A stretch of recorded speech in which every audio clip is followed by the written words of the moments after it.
What's up, everybody? This is Jay Short, aka Head Honcho, and I am back with episode 6 of the Head Honcho Sports Podcast here on YouTube.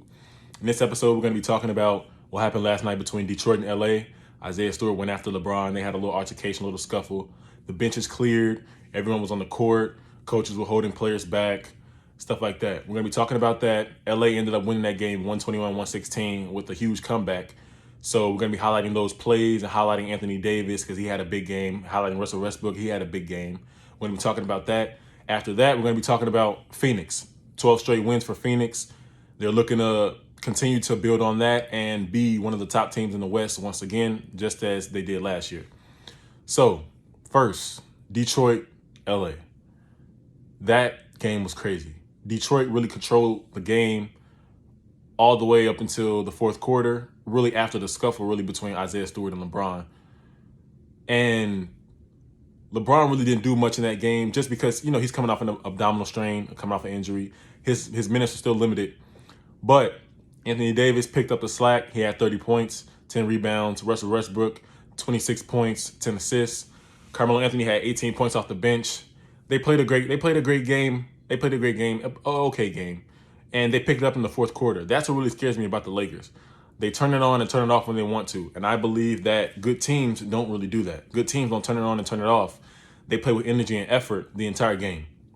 The Lakers need to learn how to put games together as a whole. Play great basketball, great defense, great offense from the first quarter to the fourth quarter. That's all I really need to do. And Frank Vogel needs to learn how to plug in Russell Westbrook and plug in LeBron at the same time while they're on the court and make those guys mesh. That's really what needs to be done with the Lakers. But to the scuffle, Isaiah Stewart, LeBron accidentally elbowed him when the free throw went up on the box out. He accidentally elbowed him. It wasn't really intentional. LeBron's not a malicious player anyway. So, and everyone knows that. So, accidentally elbowed him. Isaiah Stewart didn't really like it. He got in his face, and I guess some words were said. But LeBron, like I said, LeBron's not a malicious player. He put his hand out. He said, "Okay, my bad, bro. That wasn't my fault. That was an accident." But like I said, Isaiah Stewart didn't like that. They separated him. Isaiah Stewart, eyes started bleeding. Then I guess after that, he saw blood on his face, and I don't know, he went after LeBron. And that really confused me because first of all, no one in the NBA fights. No one in the NBA is gonna fight. Just because, one, they don't want to build a bad reputation for themselves. Number two, they don't want to put their bad team in a spot by getting suspended, especially if you're a star player. So I don't understand why, when they separate Isaiah Stewart, then he wanted to go after LeBron. Then he wanted to be in LeBron's face and ultimately maybe push him again because then he's not going to really fight. If he was going to throw a punch, oh well. But like I said, LeBron's not the type to fight, or he's not the type to get into a scuffle anyway. So Isaiah Stewart, that was just wasted energy, honestly. But the entire Detroit staff was holding Isaiah Stewart back, trying to get him away from LeBron. And then he broke away, started chasing LeBron again.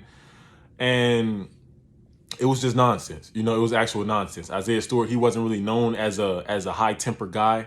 But I don't know. It was just wasted energy, basically what it was. And you hate to see that. I don't really like to see guys like that, especially a young guy like Isaiah Stewart. He's a big guy. He's not gonna be pushed around by anyone. But there's no need for that. And both LeBron and Isaiah Stewart need to get suspended. LeBron maybe a game just because it wasn't malicious. Like I said, it wasn't intentional.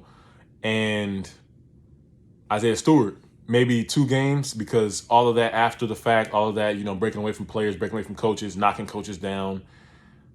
That was just uncalled for. It honestly was. So 2 games for Isaiah Stewart, 1 game for LeBron, and that could be hashed out. Moving on to the Phoenix Suns. Phoenix is tough, point blank period. Devin Booker, Chris Paul, DeAndre Ayton, they basically reloaded this year after the loss to Milwaukee in the finals.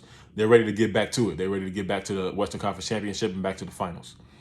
But I believe that they can't really contend with teams like the Lakers. The Lakers are the biggest threat to them in the West just because of the Lakers' offensive firepower.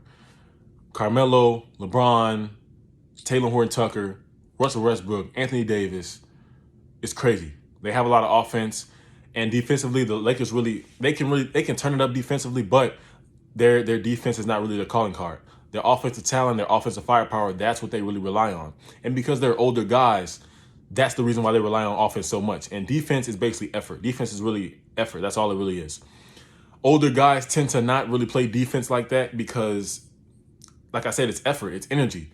And as often as you waste energy on defense, offensively, that takes away from your offensive game. So they don't really play defense like that. But Phoenix, they're a complete team. They're a great offensive team and they're a great defensive team. And they play well together. They move the ball, everything. Chris Paul gets guys into their spots. D-Book, whenever there's a clutch situation, he takes them home.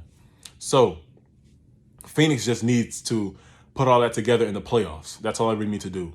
Against the LA Lakers, and the LA Lakers have to be full strength. If the LA Lakers aren't full strength, then Phoenix can honestly take them out. I believe that. But if the Lakers are full strength, it's going to be tough. It's going to be tough for Phoenix, just because, like I said, the offensive firepower of the Lakers. Phoenix, great offensive team, great regular season team. They just need to put it together in the playoffs, and it's going to be hard to do that, especially against teams like LA. And you still have Denver, Portland, and Utah. Those teams like that is going to make it hard for Phoenix as well. But they like I said, they won 12 games in a row. They're building.